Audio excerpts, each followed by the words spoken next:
Assalamualaikum warahmatullahi wabarakatuh. Alhamdulillah rabbil alamin wa bihi nasta'in wa nusalli wa nusallim wa nubarik ala nabiyyina Muhammadin wa alihi wa sahbihi ajma'in wa ba'd. Ikhwani wa akhwati fillah, para pemirsa Raja TV dan para pendengar Radio Raja yang dimuliakan oleh Allah Azza wa Jalla. Kembali kita melanjutkan pembahasan muamalat dari kitab Zadul Mustaqni', Ikhtisarul Muqni', yang sampai sekarang setelah kita membahas tentang syuf'ah, kita akan membahas sekarang tentang al-wadi'ah. Al-wadi'ah secara bahasa dia adalah ala wazan fa'ilah, bermakna isim maf'ul. Maf'ul berarti dia objek. Berarti wadi'ah itu adalah sesuatu yang yuda. Yuda itu artinya meninggalkan taraf. Dia tinggalkan. Harta dia tinggalkan pada orang lain. Maka harta ini yang dinamakan dengan wadi'ah. Kalau perbuatannya dinamakan dengan ida. Maka dalam akad wadi'ah ini ada barangnya, ada mudi', orang pemilik barang yang menyerahkan barang itu kepada muda' ilai, orang yang menerima titipan. Ada akadnya namanya ida. Secara istilah, para ulama mendefinisikannya dengan makna i'ta'ul mal bima yahfazuhu li sahibihi, yaitu seseorang menyerahkan harta dia kepada orang lain untuk disimpan, dijaga, dan dipeliharanya untuk kemaslahatan si pemilik barang. Ini dinamakan dengan wadi'ah. Bila Anda ingin melakukan perjalanan jauh, safar, ya mungkin pulang kampung, lalu Anda titipkan motor di tetangga, ya, dan tetangga tidak minta biaya. Kalau minta biaya, nama akadnya ijarah, sewa menyewa. Dia tidak minta biaya, maka ini nama akadnya adalah wadi'ah, menitipkan. Dan nanti akan kita jelaskan apa konsekuensinya. Ya, tetangga tadi tentu tidak mungkin akan memakainya, tidak boleh. Ya. Maka yang bisa dinamakan dengan wadi'ah, bila Anda umpamanya datang ke masjid untuk melakukan sholat 5 waktu, dan pihak masjid menyediakan tempat penitipan kendaraan roda 2 atau 4. Dan mereka tidak minta fee atau jasa. Cuman kalau Anda mau berinfak, bertabarru', silahkan, tapi mereka bukan angkatnya ijarah. Begitu juga mereka juga memiliki penitipan barang berharga Anda, sendalkah, sepatu-kah, laptop, tas, dan lainnya sebelum masuk ruangan tempat sholat tadi. Maka ini juga wadi'ah, bukan ijarah. Kalau ijarah dari awal jelas, Pak, bayarnya segini, ini apa isinya? Kalau ini isinya ada laptop, kalau laptop bayarannya 5.000. Kalau jaket sama sendalnya 2.000. Ya, atau tas yang tidak ada laptop, ya cuma 2.000. Ini tidak. Anda cuma menyerahkan, kalau Anda mau berinfak ada kotaknya, kalau tidak pun mereka tidak mereka tetap menerima barang Anda. Maka ini bisa dinamakan dengan akad wadi'ah. Dan tentu konsekuensinya barang tidak boleh dipakai oleh si penerima titipan atau muda' ilai. Ya, dia tidak boleh menggunakannya bertasarruf, melakukan perbuatan hukum terhadap barang wadi'ah tadi. Ini bisa dinamakan dengan wadi'ah. Maka orang-orang menamakan produk atau bahkan bank syariah sendiri pun menamakan produk Anda menyerahkan uang kepada mereka, ya, mereka namakan wadi'ah. ini sebetulnya tidak tepat. Karena uang Anda bukan untuk disimpan mereka, tapi mereka lakukan diputarnya uang Anda untuk kepentingan mereka. Sedangkan tadi wadiah untuk kepentingan Anda, bukan untuk kepentingan si penerima titipan. Kalau Anda menyerahkan uang ke bank, Pak, saya mau buka rekening wadiah. Silahkan. Pak, ini uang semuanya saya catat nomor serinya ya. Saya scan. Saya foto. Nanti kalau saya butuh uang itu, saya ambil dan saya cocokkan dengan foto yang saya ada, yang sudah saya foto ini terhadap setiap lembaran uangnya. Tentu pihak bank tidak mau menerimanya. Ya, karena realnya uang ini mereka lakukan perbuatan hukum pada uang tersebut. Berarti sesuai dengan definisi? Tentu tidak.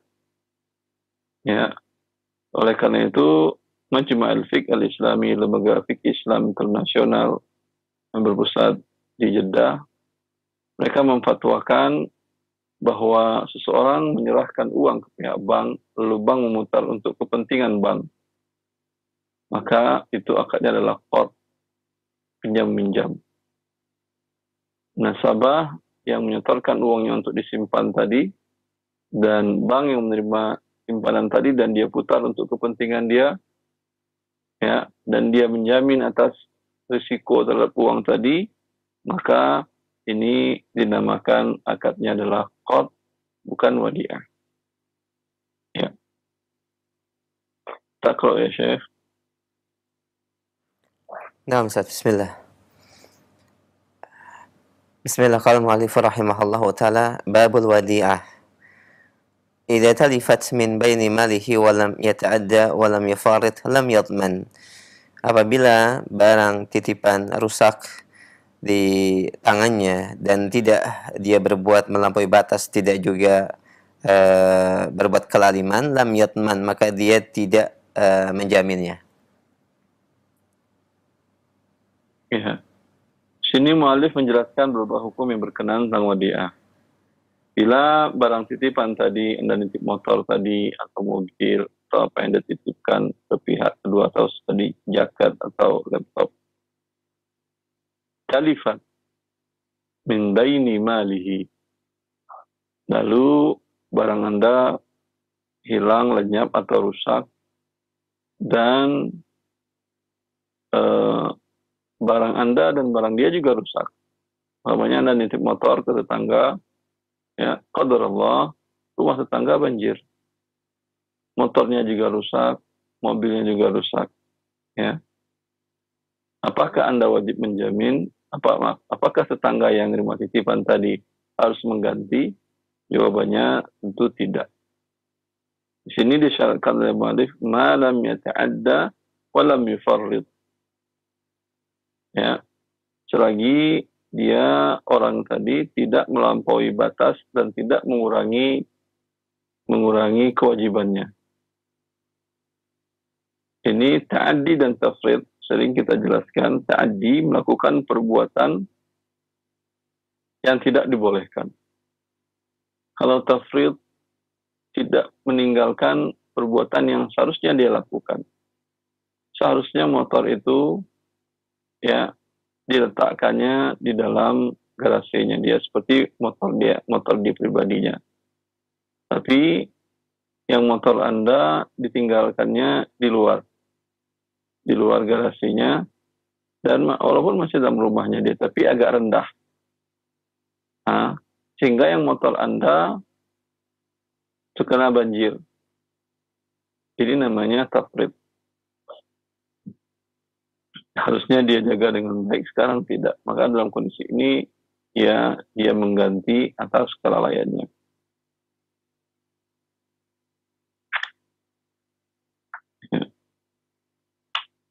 Tuwasil Syekh. Bismillah, wa yalzamuhu hifdhuha fi hirzi misliha fa in ayyanahu sahibuha fa ahrazaha biduni dhamina wa bimithlihi. Biduni. Naam. Biduni. Ya, baik. فأحرزها بدونه ضمن وبمثله أو أحرز فلا. Dan wajib atas orang yang dititipkan barang wadiahnya hifdzuha, untuk menjaganya di tempat yang sesuai.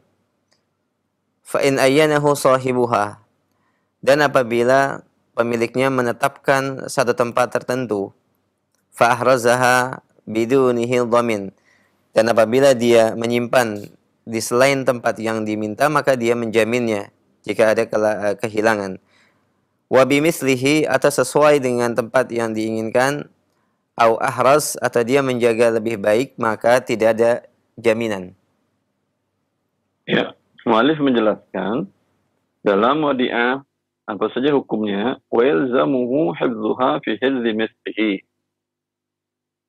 Si penerima titipan wajib menjaga barang dalam tempat simpanan yang umumnya standarnya seperti itu.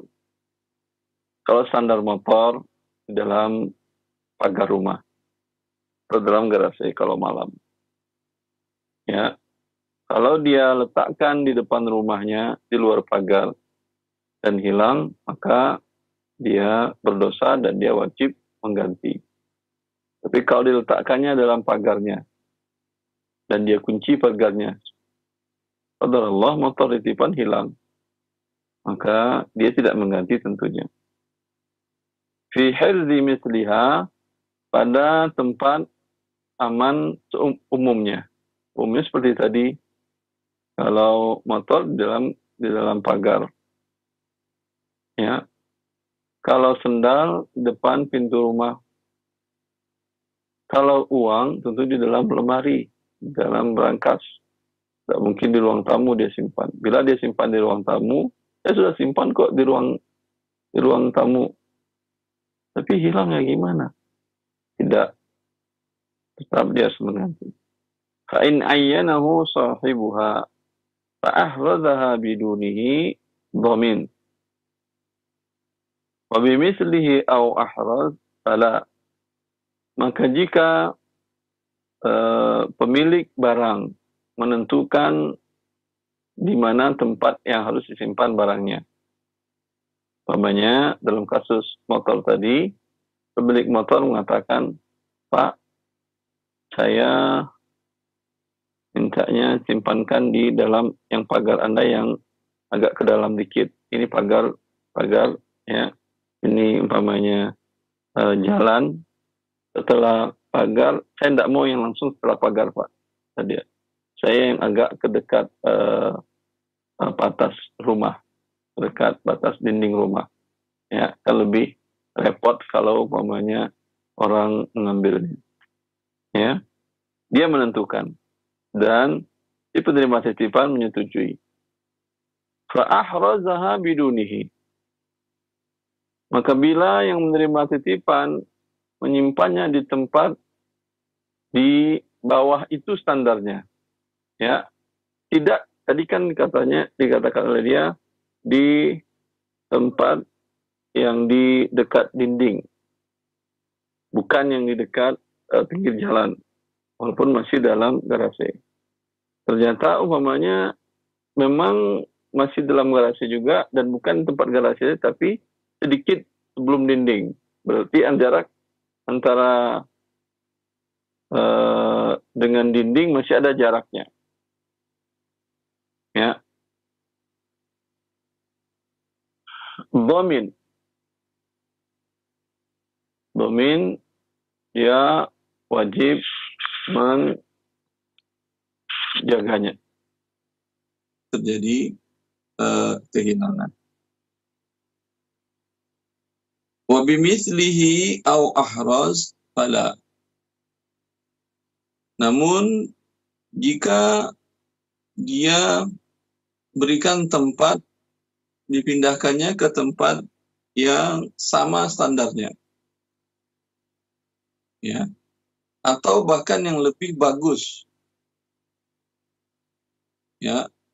Tadi dia minta ini yang dekat dinding yang di depan masih jalan ke garasi, jalan keluar, ya. Lalu si yang penerima titipan dimasukkan ke dalam garasi sekalian. Dan berpindah dari tempatnya itu. Atau yang sama dengan tadi ke bagian kanan. Ya, maka di sini penerima titipan tidak menanggung risiko bila terjadi sesuatu. Wasil Syekh. وإن قطع العلف عن الدابة بغير قول صاحبها ضمنا. Dan apabila seseorang memotong al-alaf dari hewan, mana alaf? Al-alaf Al-alaf adalah makanan hewan. Enam. Kalau makanan manusia dinamakan dengan ta'am. Kalau makanan manusia dinamakan dengan ta'am. Kalau makanan hewan dinamakan dengan alaf. Nah, wa in qata'a al-'alafa 'an ad-dabbati bi ghairi qali sahibiha dhamina. Dan apabila seseorang menahan atau tidak memberikan makanan dari hewan titipan bi ghairi qali sahibiha, dengan tanpa keterangan dan perkataan pemiliknya, dhamina, maka orang yang dititipkan menjamin. Wasilnya. Wa in ayyana jaybahu fatarakaha fi kummihi aw yadihi dhamina wa aksuhu bi aksih. Wa in dafa'aha ila man yahfadhu malahu aw mala rabbiha lam yatman. Dan apabila seseorang menetapkan atau menentukan tempat penyimpanan di sakunya, kemudian dia tinggalkan atau dia simpan di kumnya, yaitu di kantong lengan bajunya, aw yadihi, atau di tangannya, dhamina, maka dia menjaminnya. Wa aksuhu bi aksih, demikian pula sebaliknya. Wa in dafa'aha ila man yahfadhu malahu, dan apabila seseorang membayar kepada seseorang menyerahkan, yang menyerahkan. Ya, apabila seseorang menyerahkan barang kepada seseorang yang bisa menjaga hartanya atau menjaga harta tuannya, maka dia tidak menjaminnya.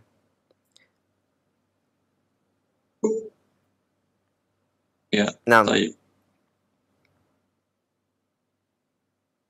Wa in qata'a al-'alafa 'an ad-dabbati bi ghairi qawli sahibiha dhamin. Bila seseorang yang menerima titipan tadi, titipannya adalah hewan. Ya, titipannya adalah hewan. Dia tidak memberikan pakan kepada hewan tadi, sehingga hewan menjadi sakit atau menjadi mati. Maka dia wajib menggantinya, menjaminnya bi ghairi qawli sahibiha. Bila itu dia dihentikan, bila tanpa ada pernyataan si pemiliknya. Kalau pernyataan pemiliknya mengatakan, saya hanya titip aja sapi ini di kebun Anda, pakannya saya menyediakan. Ya, nggak perlu kamu menyediakan. Ternyata qadar Allah tidak datang-datang, dia menyediakan dan mati. Anda tidak tahu. Ya, maka Anda tidak menjaminnya menerima titipan tadi. Ya, seperti itu. Kemudian mu'allif mengatakan, wa in ayyana jaybahu fatarakaha fi kummihi aw yadihi dhamin.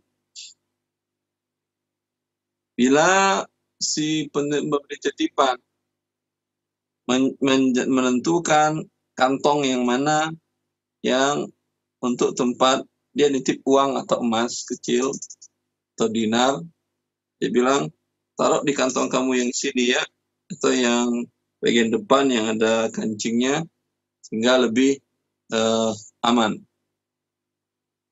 Ya. Tapi fatarakaha fi kummihi, maka yang menerima titipan tidak dimasukin ke kantong tersebut. Dipegangnya di tangannya atau dimasukkan di bawah hem tangan, kalau tangan panjang, tangan baju lengan panjang, bawah lengannya itu dimasukinnya di situ dan hilang, maka dia menjamin. Wa aksuhu biaksihi, dan sebaliknya, hukumnya sebaliknya. Kalau dia minta pegang di tangan dan dia masukkan ke kantong yang lebih aman tentunya, maka tentu tidak dia jamin. Ya, seperti itu. Wa in dafa'aha ila man yahfazu malahu aw mala rabbiha lam yatman. Jika dia menyerahkan barang titipan tersebut kepada orang yang menyimpan hartanya atau harta tuannya, maka dia tidak menjamin. Ya, umpamanya dia menyerahkan kepada tokoh masyarakat. Ya, dan tokoh masyarakatnya terkenal baik, biasanya di titipan orang-orang yang menitipkan. Seperti yang pernah dilakukan oleh Zubair bin Al-Awwam semasa Rasulullah SAW telah wafat. Beliau banyak menerima titipan orang-orang yang ingin pergi berdagang. Dia serahkan barang titipan kepada orang yang menyimpan hartanya. Ya, umpamanya diserahkan kepada tokoh masyarakat. Tokoh masyarakat itu dia memiliki karyawan atau orang-orang yang bekerja pada dia, dan dia sediakan tempat untuk orang yang menitipkan. Dan ada orangnya. Lam yatman, maka orang tersebut tidak menjamin. Si penerima titipan, yaitu yang tokoh tadi, tidak menjamin. Au mala rabbiha, atau harta tuannya, berarti kepada budaknya dia titipkan, maka si tuan tidak menjamin. Wa aksuhu al-ajnabiyyu wal hakim, dan sebaliknya adalah ajnabi, orang yang tidak ada hubungan dengan orang yang dikenal menerima titipan tadi. Anda serahkan kepada seseorang, dia tidak ada hubungannya, tidak keponakannya, tidak ada hubungan. Kalau Anda serahkan kepada dia, maka dia ajnabi tadi menjamin. Atau kepada hakim. Atau kepada hakim. Bila dia menyerahkan kepada hakim, hakim di sini adalah pemerintah. Ya. RT, RW, lurah, ya. Tapi Allahu a'lam, sekarang sepertinya tidak menjadi suatu adat istiadat orang menitipkan barangnya kepada pihak RT, RW. Ya. Itu di masa dahulu, maka mereka menjamin. Wala yutalabani in jahila. Bila keduanya tidak tahu, si tuan tadi tidak tahu, dan ajnabi dan hakim tadi tidak tahu, ya, bahwa itu adalah titipan, maka mereka tidak bisa diminta dengan harta titipan tadi. Anda bisa menyerahkan kepada karyawannya. Ada orang yang kerja pada tokoh tadi. Lalu ketika Anda minta, Pak, saya nitipin barang motor ke anak buah Bapak. Oh, saya nggak tahu, kamu urus saja, carilah dia di mana. Nah, dia tidak bisa Anda minta kepada dia. Wasil Syekh, wa in hadatsa khaufun. Wa in hadasa khaufun aw safarun raddaha ala rabbiha. Dan apabila terjadi sesuatu atau khaufun, Rasa takut. Rasa takut seperti umpamanya kondisi beberapa hari yang lalu, orang demo dan rumahnya dekat situ. Nah, Ustaz. Ya, Anda nitip ke teman yang ada umpamanya dekat rumahnya di Kuitang, umpamanya kemarin kasus beberapa saat yang lalu, ya. Dan orang mulai ramai ke istana, timbul rasa takut. Ya, maka raddaha ala rabbiha, maka seharusnya apa yang dilakukan oleh penerima titipan tadi, dia menyerahkan barangnya kepada pemiliknya. Mohon maaf, ambil barang Anda di sini karena saya khawatir terjadi sesuatu, ya, karena orang mulai berdatangan dari berbagai titik di Jabodetabek. Au safarun, atau dia mau safar, dia mau pergi umroh umpamanya, ya, maka dia kembalikan, yang menerima titipan mengembalikan kepada pemilik barang. Wasil Syekh. غاب حملها معه إن كان أحرز وإلا أودعها ثقة. Dan apabila pemiliknya tidak ada di tempatnya, maka dia membawa serta barang tersebut bersamanya apabila barang tersebut lebih aman bersamanya. Wa illa, apabila tidak, auda'aha thiqatan, maka dia titipkan kepada orang yang thiqah, yang bisa dipercaya. Ini bisa dipercaya. Jika kemudian dia telepon, dihubungi, ambil nih, saya mau safar, ya, ternyata orang itu safarnya lebih jauh lagi. Bapak mau safar kemana? Saya mau ke Mekah, katanya. Saya sekarang Pak lagi di Mesir. Oh, lebih jauh lagi kalau gitu. Tidak mungkin. Maka boleh dia bawa. Bila menurut dia itu lebih aman daripada diletakkannya di rumahnya. Ya. Tapi kalau tidak mau bawa juga, dia mengatakan risiko tinggi bawa ke Mekah. Ya.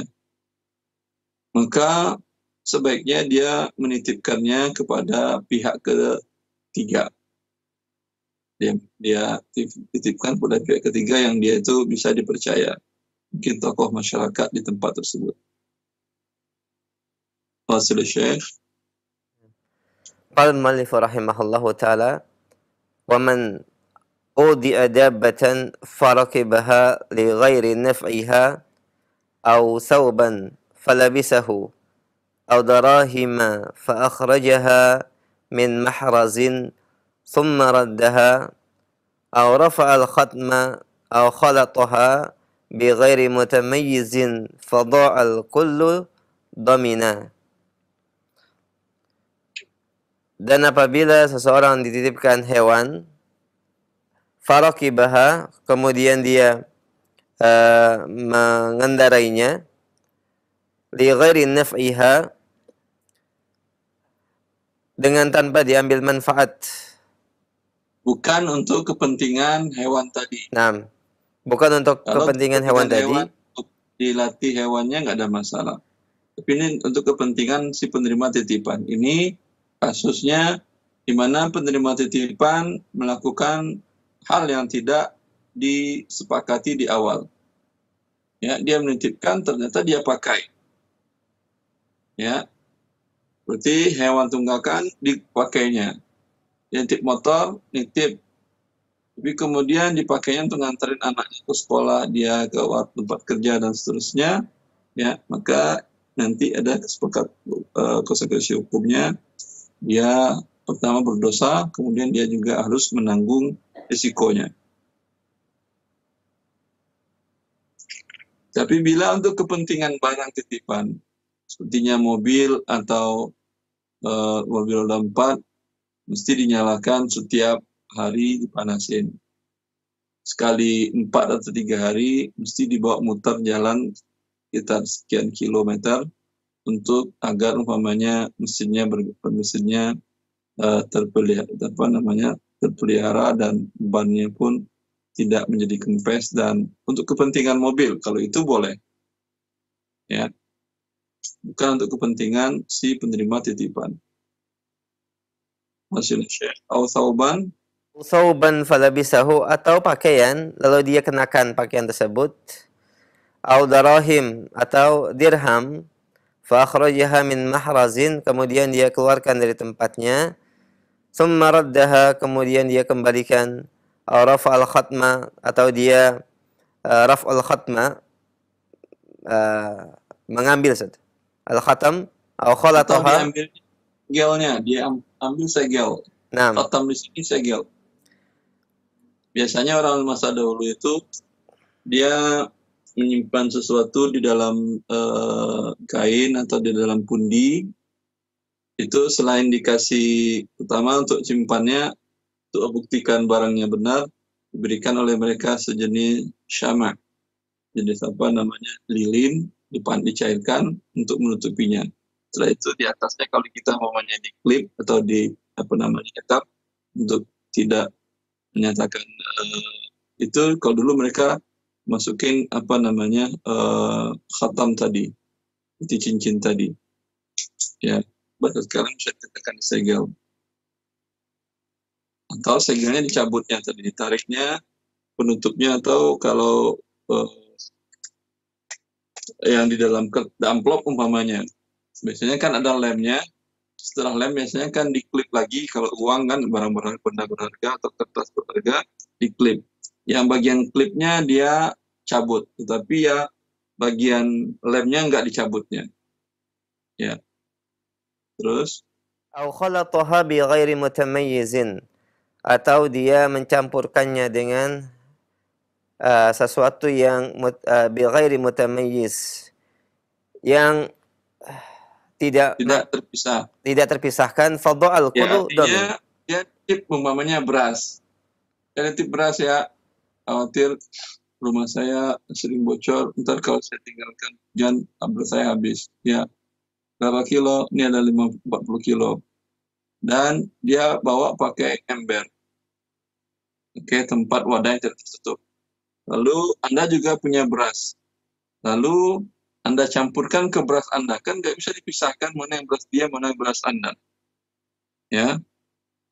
Maka terjadi risiko pada barang-barang tersebut. Hilang dompet tadi atau barang yang sudah dititipkan tadi, maka dia wajib menjamin, ya, itu kalau sekedar memindahkannya, apalagi kalau dia pakai uang tersebut, maka dia wajib menjamin.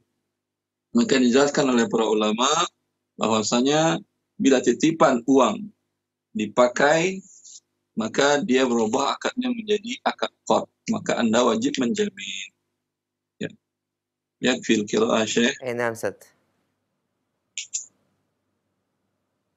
Yakfi insyaallah.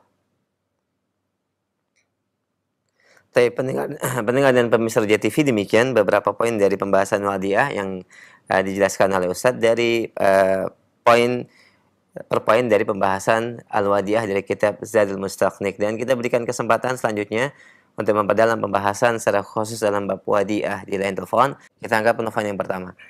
Baik, halo. Assalamualaikum. Waalaikumsalam warahmatullahi wabarakatuh. Dengan siapa, di mana? Umur Raisa di Cilengsi. Baik, silahkan Ukhti Raisa. Ini Ustadz, mengenai produk yang kayak suplemen gitu. Awalnya anak itu membeli cuma untuk kebutuhan suplemen anak gitu ya. Saya tahu itu kayak semacam produk HNI itu kan semacam anak nggak tahu itu MLM atau bukan ya Ustadz. Tapi anak kebutuhannya cuma untuk memenuhi suplemen anak, dan itu anak tuh cuma maunya pakai yang produk yang seperti itu Ustadz. Apakah diperbolehkan Ustadz? Membeli hanya untuk pemanfaatan. Iya, pemanfaatan aja. Baik. Tapi tidak memanfaatkan membernya itu Ustadz. Nah. Kalau misalkan nggak pakai member itu kan harganya jauh lebih mahal gitu ya. Tapi kalau misalkan pakai member itu harganya lebih murah. Itu bagaimana? Boleh apa tidak ya?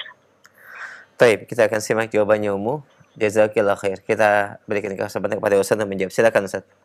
Wallahu ta'ala alam. Barang-barang dijual dengan sistem MLM itu pada umumnya, ya, hampir bisa dikatakan hampir 100% itu barang dijual jauh melebihi dari harga barang yang dijual dengan sistem marketing biasa. Ya. Umpamanya di marketing biasa, suatu barang nilai produksinya harganya 30% biaya produksi, itu dijual dengan 100%. Kalau di MLM, dia produksi 5%, dijual 100%. Kenapa perbedaan yang panjang itu terlalu jauh rentangnya? Karena di MLM tadi mereka membutuhkan selisih sesuatu selain keuntungan untuk mereka juga untuk memberi bonus kepada jaringan-jaringan tadi. Maka orang yang membeli produk mereka otomatis sebetulnya dia maghbun, tertipu dengan harga tersebut. Ya. dia tertipu dengan harga tersebut. Seorang yang berbelanja ke pasar Madinah, karena dia mengalami sakit, pernah jatuh, dan otaknya, kepalanya pernah bermasalah, hingga dalam peperangan, sehingga sedikit agak beda dengan orang normal. Dia mengatakan dia sering belanja ke pasar Madinah, lalu sampai dengan harga sekian dia beli, sampai di rumah kata orang-orang, kemahalan kamu. Lalu dia mengatakan kepada Rasulullah mengatakan, bila engkau membeli sesuatu, katakan kepada dia, la khilabah, nggak boleh nipu ya harganya, nggak boleh ngambil kemahalan untungnya. Ya, maka bila umpamanya engkau tertipu, engkau memiliki hak opsi untuk melanjutkan penjualan pembelian atau membatalkannya. Ya, bila ada hak opsi berarti akadnya sah. Ya, akan tetapi si pembeli tertipu. Ya, maka dalam hal ini pertanyaan Anda tadi, yang barang yang dimarketingkan dengan sistem MLM tadi, ya harganya, harga produksinya jauh lebih murah daripada produksi dengan sistem marketing biasa. Kalau Anda mamanya merasa rela dengan harga yang dia, silahkan, akadnya sah, tetapi Anda tertipu dengan harganya. Wallahu ta'ala a'lam. Hanya demikian Ibu Raisya yang ada di Cilengsi, semoga bermanfaat, dan demikian jawaban yang disampaikan oleh Ustaz. Barakallahu fiik. Kita terima kembali untuk pertanyaan yang kedua. Baik, kita angkat kembali. Halo. Waalaikumsalam warahmatullahi. Dengan siapa di mana? Dengan Lutfi, Balikpapan. Baik, silakan Pak Lutfi. Ini Ustaz, izin bertanya Pak Ustaz. Saat ini ada penjualan emas yang ukuran kecil-kecil. Ada beberapa perusahaan dengan sistem distributor, dan distributor itu memiliki reseller.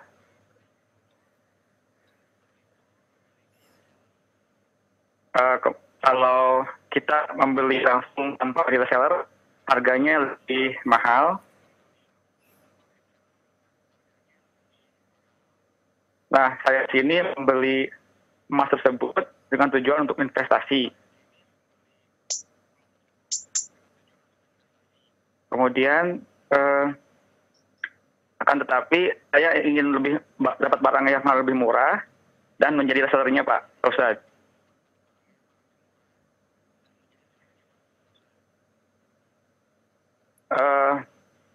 Kemudian saya tahu bahwa distributor tersebut ternyata menjualnya juga kadang-kadang secara online.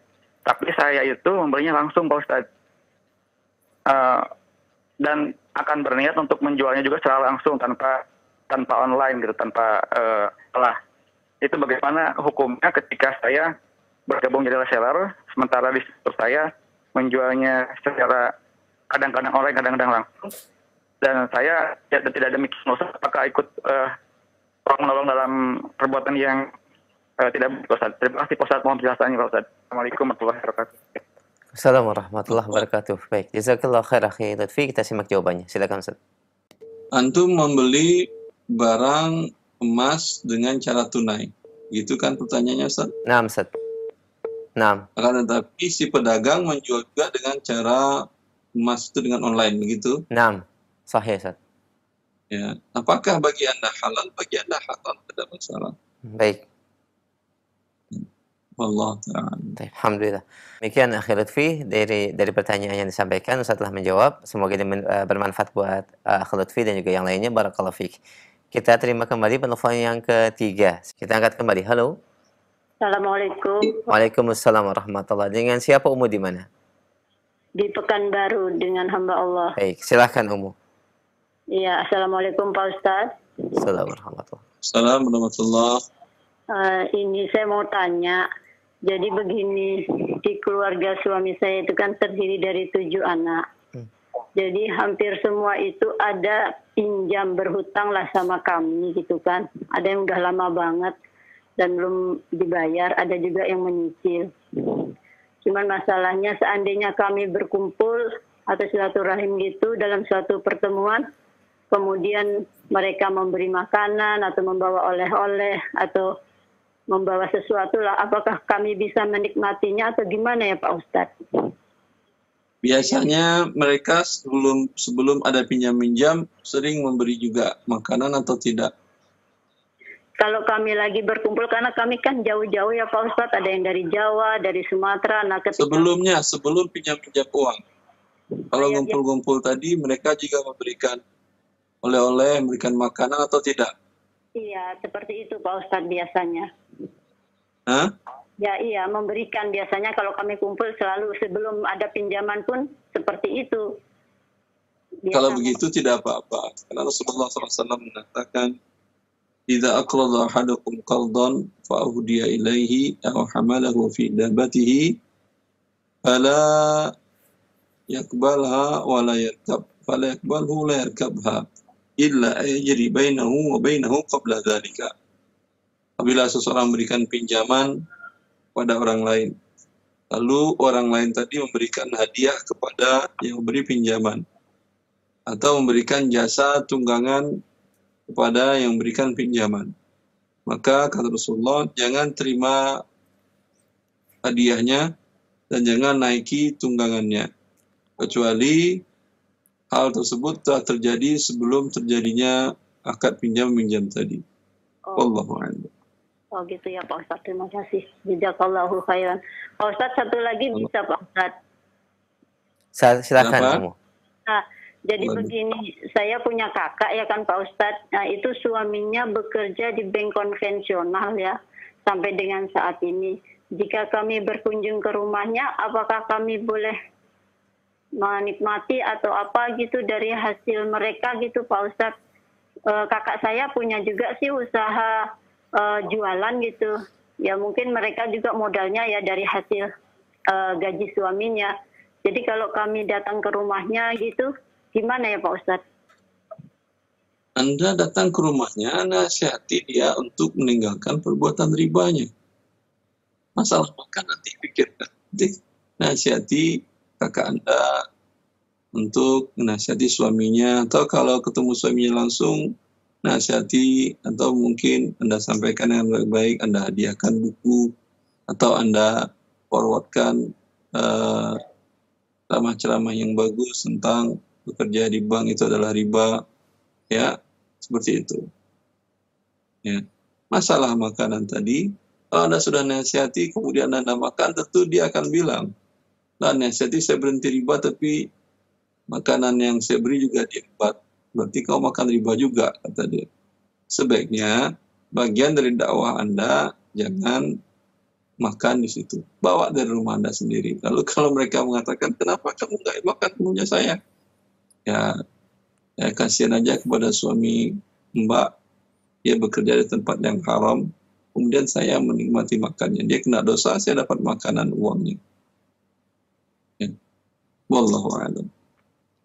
Adik saya kebetulan juga bekerja sama kakak yang punya toko itu, Pak Ustadz.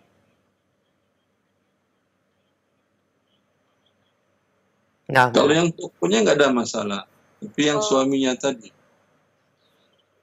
Iya, kadang kakak saya bilang kan kalau yang dikasih untuk anaknya, untuk kami itu dari hasil tokonya. Cuman tokonya itu kan juga modalnya dari suaminya. Gimana sih Pak Ustadz ya? Nggak ada masalah ya. Yang ya. Dari uang suaminya itu, tapi kalau suaminya yang memberikan tak boleh, tapi kalau istrinya memberikan, insya Allah nggak ada masalah. Oh gitu Pak Ustadz ya. Alhamdulillah. Jadi Allahu khairan Pak Ustadz. Assalamualaikum warahmatullahi wabarakatuh. Waalaikumsalam warahmatullahi wabarakatuh. Wa jazakillah khair umum yang ada di Pekanbaru. Barakallah fiqh. Baik, kita berikan kesempatan yang berikutnya masih di via telepon. Bagi Anda yang baru bergabung secara khusus dalam bab wadi'ah ya. Kita berikan kesempatan untuk pertanyaan berikutnya. Halo. Silakan sudah masuk. Halo, Assalamualaikum. Waalaikumsalam warahmatullahi. Dengan siapa Bapak di mana? Saya Ismail di Jakarta Barat. Silakan Pak Ismail, silakan.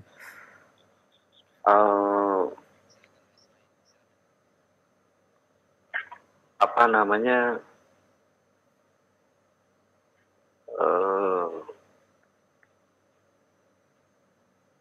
ini online ya? Baik, Silakan pertanyaannya, Pak. Iya, silakan. baik. Pertanyaan saya terkait jual beli pembelian emas secara online. Baik. Beli apa? Pembelian emas secara online, Ustaz. Iya, Baik. di sana ada satu apa namanya, misalkan 1 gram sekian, ya dibeli dengan cara menabung. Berarti kan fisiknya belum diterima, gitu kan? Baik, fisik belum diterima ya. Iya, lanjut. Dan itu hukumnya bagaimana? Baik. Itu saja pertanyaannya, Pak. Ya, hanya itu aja. Baik, jazakallah khair. Silakan, Ustaz. Kalau nabung uang kemudian tadi kan kita katakan kalau nabung uang namanya cut call, tidak boleh ada pertambahan. Kalau yang disetorkan rupiah kemudian dikonversi kepada emas, maka nanti yang dikembalikan adalah rupiah lagi, pasti akan ada pertambahan. Maka ini dinamakan dengan riba. Kalau ingin halalnya, Anda beli emas ya dan biaya, tidak bisa online. Datang Anda ke toko emas, Anda katakan, Pak, saya mau beli emas yang 10 gram, berapa? 10 juta. Ya, ini 10 juta, ambil emasnya. Ya. Lalu khawatir kalau Anda bawa ke rumah, kepakai atau hilang segala macam, Pak, bisa nitip nggak di toko Bapak? Berapa lama, nak? Kata dia. Ya, sekitar 6 bulan lah. Boleh. Nah, biaya nggak, Pak? Enggak, kata dia.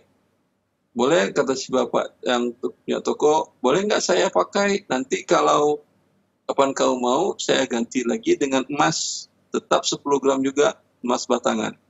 Ya boleh, Pak, berarti ini akadnya pinjam-minjam. Anda pinjamkan emas kepada beliau. Maka Anda pinjamkan 10 gram, dia wajib membayar 10 gram. Kalau berlebih, namakan dengan riba. Kalau seperti itu boleh. Tapi kalau Anda menyertakan uang, kemudian dikonversi emas, ini tidak ada jual emas harus, jual beli emas harus ya dan biadin. Ini tidak ada ya dan biadinnya, maka ini masuk bagian dari riba. Wallahu a'lam. Nah, Ustaz, jazakallah khair atas jawabannya. Demikian Bapak Ismail di Jakarta. Semoga ini menjadi pencerahan dan jawaban yang bermanfaat buat Bapak dari Ustaz. Barakallahu fiik wa jazakallah khair. Masih kami terima via telepon sebelum kami angkat dari pesan singkat. Kita angkat kembali pertanyaan berikutnya, silakan. Ya, baik, halo. Silakan, sudah masuk. Halo. Iya, halo, Umu. Assalamualaikum. Halo, waalaikumsalam. Dengan siapa di mana? Iya, saya dengan Jenny dari Tangerang Selatan. Silakan, pertanyaannya Ibu Jenny. Iya, ini ya. Ayah, halo, ini mohon maaf nih mengenai warisan ya, Ustaz. Baik, mohon dikeraskan suaranya ya, Umu ya. Iya, halo. Baik, silakan. Mengenai warisan. Begini nih, orang tua saya sudah meninggal. Iya. Orang tua saya sudah meninggal dua-duanya. Kami berempat anak-anaknya, 2 perempuan, 2 laki-laki. Nah, orang tua saya itu meninggalkan 43 hektar tanah, kemudian 3 rumah. Nah, dari anak-anaknya tersebut, yang 1 laki-laki sudah memiliki rumah 2. Yang perempuan memiliki 4 rumah, milik mereka sendiri. Nah, kami berembuk, kemudian dari adik-adik saya tuh mempunyai inisiatif bahwa bagaimana kalau 1 rumah itu dimiliki oleh anak perempuan yang memang belum punya rumah. Kemudian 1 lagi rumah dimiliki oleh adik saya yang bungsu laki-laki yang belum memiliki rumah.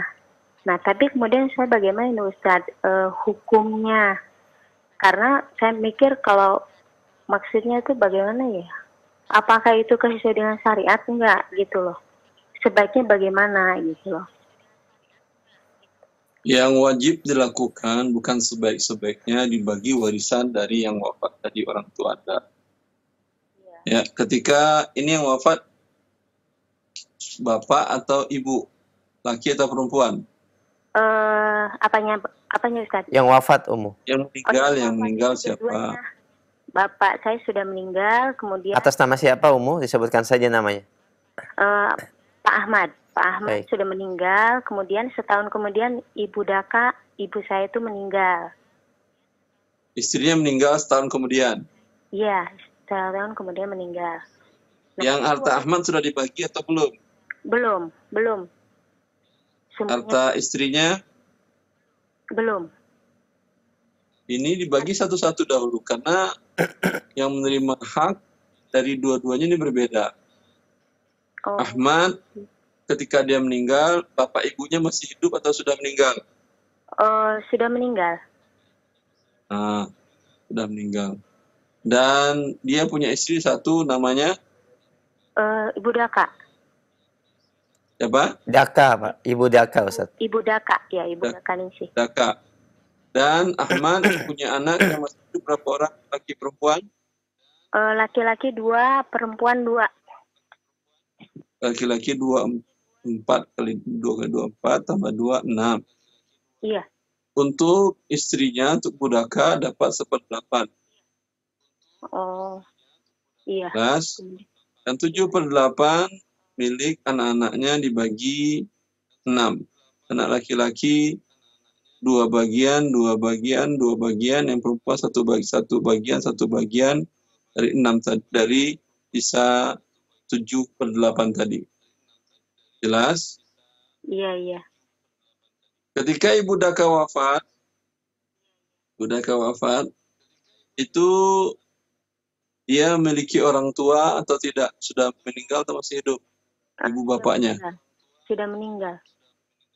Hah? Sudah meninggal, Ustadz. Sudah meninggal dua-duanya? Sudah, Ustaz. Iya, sudah meninggal. Dan anak-anaknya berapa orang? Tidak berubah? 4 orang. Masih 2 laki 2 perempuan masih hidup? Iya, masih hidup. Ya, kalau gitu boleh dibagi 6 saja harta mereka berdua tadi. Untuk anak laki-laki 2/6, anak perempuan 1/6. Ya, setelah dibagi, dia ingin memberikan haknya dia kepada adiknya, ya silahkan. Yang tidak ingin urusan dia, jangan dipaksa. Jelas? Iya, Ustadz. Nah itu Ustadz, halo? Ya. Halo, ya. Nah itu Ustadz, yang satu rumah itu tuh kan kami tuh, orang tua saya tuh dulu punya sekolah PAUD. Nah itu tuh pernah ibu saya tuh bilang kalau jangan diungkit-ungkit, kalau itu tuh kan maksudnya buat rumah yang satu tuh memang buat sekolah gitu. Itu gimana Ustadz? Dia wakafkan atau tidak? Tidak.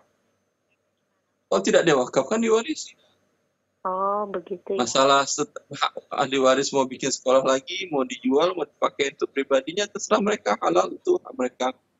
Kecuali dahulu Bu Daka tadi mewakafkan itu untuk sekolah PAUD. Ini tidak bisa dibagi waris. Itu tetap sebagai hak wakaf. Nah itu Ustadz, mengenai harta warisan ayah saya, kebetulan waktu itu kan ibu saya juga kerja. Nah saya tidak tahu jelasnya bagaimana, misalnya rumah yang ini rumah 2 itu sebenarnya hasil kerja ibu. Nah yang satu rumah Nggak apa-apa, karena ahli waris semuanya sama, 2 anak laki 2 anak perempuan, mau harta siapa aja. Jadi kan kasusnya harta ayah dulu dibagi dulu. Itu kalau umpamanya ada kakek, nenek, atau bapak ibu dari meninggal, itu akan berbeda. Tapi bila tidak ada bapak dan ibu dari yang meninggal, dari Pak Ahmad dan Daka, semua hak warisnya kembali kepada anak laki dan anak perempuan. Dan anak perempuan pun komposisinya tidak berubah dari meninggal Ahmad dan Budaka, tetap 2 anak laki 2 anak perempuan, maka bisa mereka terima seluruhnya untuk mereka. Baik Ustaz, jazakallahu khairan hafiz. Waiyak, sama-sama, wa jazakillah khair. Semoga bermanfaat, dan demikian jawabannya disampaikan oleh Ustaz. Barakallahu fiik wa jazakillah khair ya ummah. Kita angkat kembali pertanyaan selanjutnya dari pesan singkat. Assalamualaikum warahmatullahi wabarakatuh. Ustaz, bagaimana hukumnya ketika B meminjamkan uang kepada si A, di mana si A mengagunkan atau menjaminkan rumahnya, dan dalam akad rumah itu boleh digunakan si B selama masa pelunasan, akan tapi tidak mengurangi nilai hutang si A, Ustaz. Jazakumullah khairan. riba jahiliyah. Masya Allah. Karena rumah yang dijaminkan tadi, kalau bukan karena pinjaman, pasti dia akan membayar sewa. Tapi karena dengan ada pinjaman, dia tidak membayar sewa, maka ini manfaat dari meminjamkan uang tadi, dan ini adalah riba jahiliyah. Masya Allah. Rasulullah mengatakan, La yughlaqur rahmu alaihi alladhi rahamnahu, lahu ghurmuhu wa alaihi ghurmuhu. Orang yang menggadaikan barangnya itu barang status milik dia, milik yang menggadaikan. Untuknya adalah keuntungannya dan kerugiannya dia menanggung risikonya. Ketika ada untungnya, manfaatnya adalah barang itu dipakai harusnya dibayar sewa, sekarang tidak, berarti utangnya bertambah dengan sebesar uang sewa tadi. Tapi kalau mau dipakai, potong dari hutangnya dengan standar harga umumnya. Umumnya rumah tadi ukuran seperti itu disewakan dengan harga 500.000 per bulan umpamanya. Maka berapa lama Anda menempati rumah itu? Kalau sudah sama, umpamanya sudah 10 tahun, 5 juta berarti sudah. 5 sebulan tadi, ya sebulan 100.000, berarti sudah 10 bulan, berarti sudah 5 juta. Kalau utang 5 juta berarti sudah lunas, kembalikan rumah kepada pemiliknya. Wallah. Barakallahu fiik, demikian Bapak yang bertanya. Jazakumullah khairah. Kami angkat pertanyaan yang kedua. Assalamualaikum warahmatullahi wabarakatuh. Ustaz, bagaimanakah cara yang halal dalam memanfaatkan barang titipan berupa kendaraan atau motor? Bolehkah saya yang dititipkan barang tersebut memanfaatkan atau menggunakan motor dan mobil tersebut untuk kemanfaatan pribadi saya? Jazakallah khair. Bila ada risiko, Anda bertanggung jawab. Ya. Tapi bagaimana halalnya? Bilang kepada dia, akhi, saya nggak mau akadnya wadiah. Tapi saya mau akadnya saya minjam. Ya. Dan masalah pinjaman, para ulama berbeda apakah pinjaman dijamin risikonya oleh pinjam atau tidak. Ya, seperti itu. Kalau untuk uang akan Anda pakai, bilang. Seperti yang terjadi pada Zubair bin Al-Awwam. Orang menitipkan uangnya kepada beliau. Beliau mengatakan, hala ja'altumu qardah. Kan dalam Bukhari ini. Rubahlah akad wadiah ini menjadi akad qard sehingga bisa saya pakai. Dan karena akad qard saya jamin dari kerugian dan risiko. Ya, tapi tentu tidak boleh ada pertambahan. Maka bisa dikatakan bahwa Zubair itu adalah bank yang pertama di masa Islam. Banyak orang yang menitipkan sehingga ketika beliau, dan pun uang itu dia gunakan untuk dagang lagi, untuk beli tanah. Ketika beliau wafat, utangnya lebih dari 1 juta dinar. Kan tetapi dia memiliki aset yang banyak, kebun yang harganya 1.700.000 dinar untuk menutupi tadi dia jual-jualkan. Ya. Jazakallah khair atas jawaban dan penjelasannya. Kami angkat kembali pertanyaan berikutnya dari pesan singkat. Assalamualaikum warahmatullahi wabarakatuh. Semoga Allah melimpahkan kesehatan kepada Ustadz. Dari pendengar kita yang bertanya, jika si A meminjamkan emas 10 gram kepada si B, kemudian si B membayar 10 gram emas ke si A, sedangkan harga emas sudah berubah Ustadz, naik dan turunnya, bagaimana hukumnya? Jazakallah khair. Ulangi.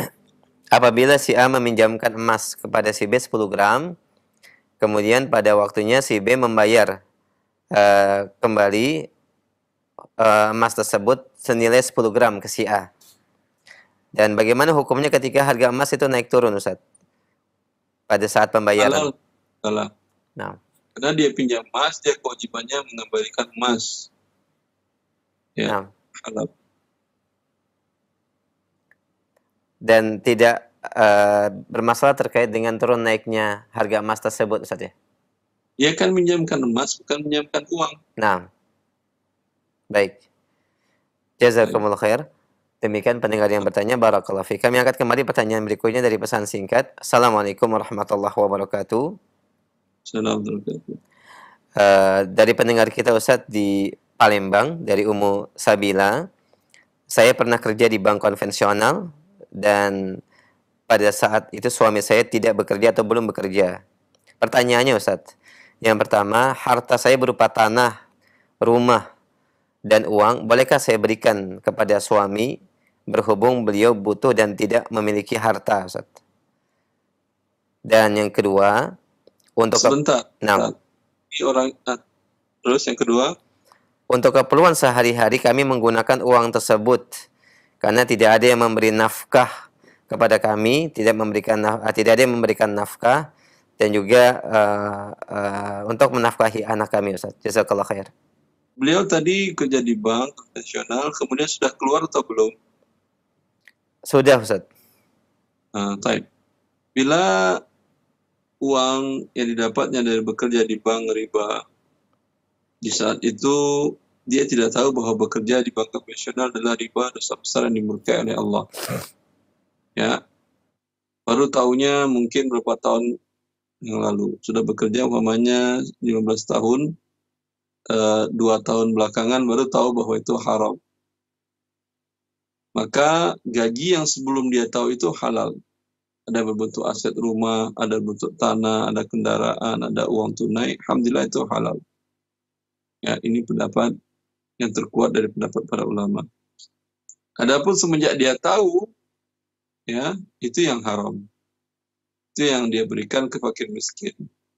Andailah qadar Allah umpamanya kondisinya sekarang setelah resign dalam keadaan yang sangat butuh, maka uang-uang tadi itu boleh dia pakai. Wallahu a'lam. Barakallahu fiik.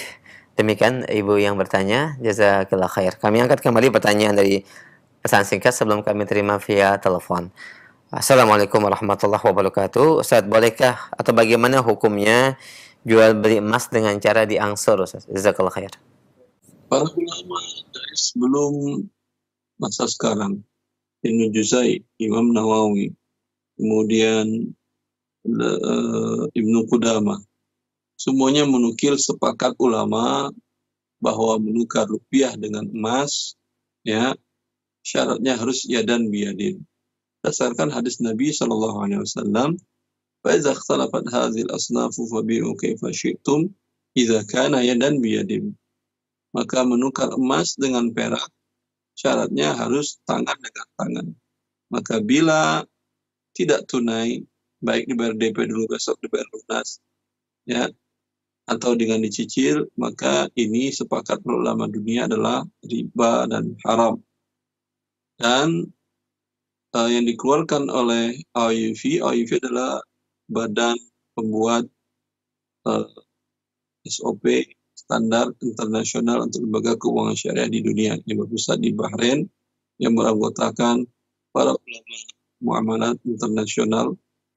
Di dalam produk standar syariah, produk murabahah, di sana dinyatakan la yajuzu ijra'ul murabahatil muajjalati 'ala az-zahabi wal fiddati wal 'umulati. Tidak boleh artinya apa?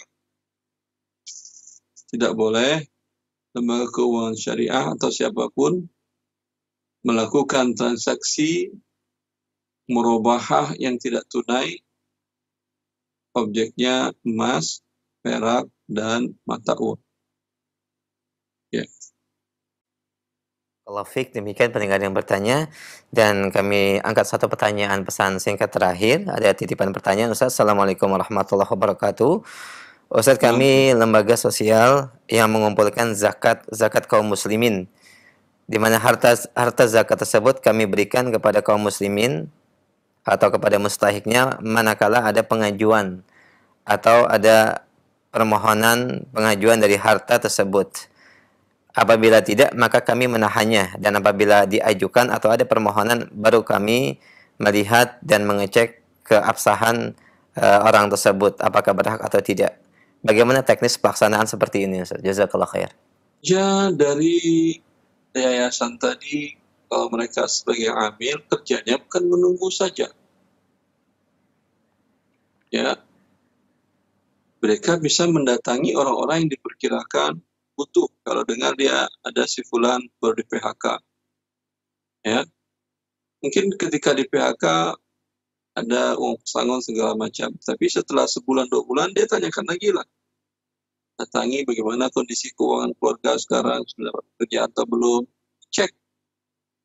Ya, andai dia mustahik, berikan. Itu haknya dia. Itu hak zakat yang Anda kumpulkan, ya, adalah hak para mustahiknya. Terkadang mustahiknya tahu itu adalah hak dia sehingga dia datangi dan mengajukan. Terkadang mereka sungkan dan malu dikirain itu adalah minta-minta. Itu bukan minta-minta. Sama dengan uang Anda seperti ada di bank, hak Anda itu. Kapan mau Anda tarik. Dan nasihatnya barakallahu fiik, demikian yang bertanya. Semoga ini menjadi pencerahan. Dan kita terima untuk penanya kembali via telepon. Baik, silakan. Sudah masuk? Halo. Assalamualaikum. Waalaikumsalam warahmatullahi. Dengan siapa di mana? Dengan Mbak Allah, Ustaz. Silakan, Umu. Ini tadi mengenai zakat untuk sawah tuh tadi. Zakat untuk? Sawah. Baik, silakan. Berapa persen? Terus Zakat apa? anak tuh kalau setiap panen tuh harus bayar ulu tuh tadi. Jadi Zakat ini pertanian ya, ya? Sawah ya? Iya, pertanian sawah. Baik. Jadi kalau tadi. Assalamualaikum. Mohon maaf sebentar.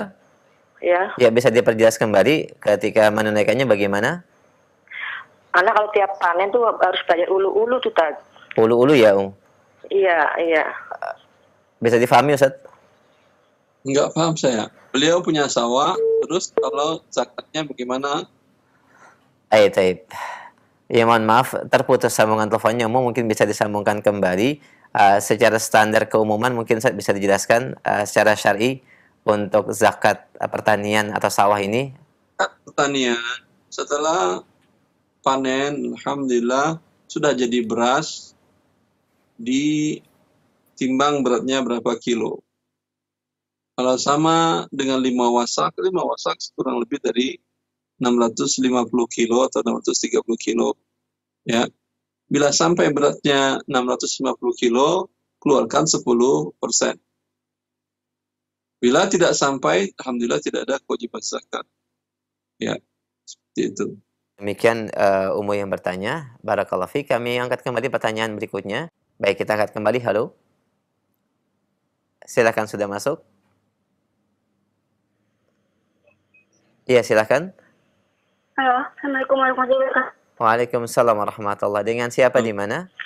Dengan Ibu Samina di Cibinong. Silakan, Umu. Ini saya ingin bertindak dengan Pak Alul karena dia sudah menyatakan kalau dia sudah pasrah untuk mencicil pembayaran tanah saya. Nah, sekarang yang ini apa saya bikin surat pernyataan atau pastegel ya, Tat? Buat menyatakan secara lisan Pak Alul itu udah pasrah. Di balik itu saya kasihan juga karena keluarganya lagi keadaan tidak baik, Tat. Mohon nasihat, Tat. Pertanyaannya diulang, Umu, pelan-pelan. Gini, pertanyaan saya, apakah saya harus buat bukti tertulis kalau Pak Alul itu sudah pasrah karena dari bulan Januari. Pak Alul maksudnya apa, Pak Alul? Pak Alul itu yang membeli tanah saya, Tat. Ada yang beli tanah kepada Ibu? Tapi dia pembayarannya udah nggak sanggup. Tidak bisa sanggup lagi pembayarannya. Karena tinggal 15% lagi lah gitu. Tinggal 15%, kemudian? Kemudian saya ingin membuat pernyataan kalau dia tuh sekarang udah pasrah untuk mengangsur cicilan yang belum lunas. Nah, apa saya buat pernyataan kalau dia tuh udah tidak sanggup lagi membayar tanah saya? Dan artinya Ibu sudah merelakan yang sisa 15% tidak perlu dibayar lagi? Bukan itu. Maksudnya dalam arti berarti Bapak itu udah nggak sanggup lagi Pak Alul gitu. Dan berarti itu apa tanah itu udah jadi milik saya atau gimana gitu, Tat? Mohon nasihat saya. Assalamualaikum warahmatullahi wabarakatuh. Assalamualaikum warahmatullahi wabarakatuh. Nah, Ustaz. Nggak jelas sananya, kedengaran Pak Alul. Ada apa? Wallahu alam, yang kami tangkap dari pertanyaan Ibu, ada Bapak yang membeli tanah kepada Ibu Saminah ini, dan dalam proses pembayarannya satu waktu tidak sanggup, sekitar 15% lagi dari pembayaran tanah tersebut tidak sanggup dibayar, Ustaz. Bagaimana hukum syariat Islam, Ustaz, untuk menengahi hal ini, Ustaz? Ya, ini tanah sudah milik si pembeli. Yang milik si penjual adalah sisa hutang 15%. Ketika dia tidak sanggup bayar, jualkan tanah ini ke pihak ketiga, dan si penjual berhak, yang pemilik tanah berhak, si penjual, sekarang bukan dia pemilik tanah lagi, Yang penjual berhak terhadap sisa tagihan 15% tadi. Umpamanya 15% itu sama dengan 150 juta. Ya, tanah terjual 1 miliar. Dia bukan ngambil semua tanahnya, cuma 150 juta yang diambil, sisanya 8,850 dikembalikan kepada si pembeli. Wallahu a'lam. Nah, Ustaz, jazakumullah khair atas jawaban dan penjelasannya, dan ini merupakan pertanyaan kami terakhir di kesempatan pagi ini, Ustaz, sebagai ikhtitam. Silakan, Ustaz. Semoga apa yang kita dengar dan kita pelajari pagi ini jadi catatan menambah amal timbangan kita di sisi Allah SWT. Wallahu billahi taufiq wa sallallahu alaihi Muhammad wa alihi wa sahbihi wasallam. Assalamualaikum warahmatullahi wabarakatuh.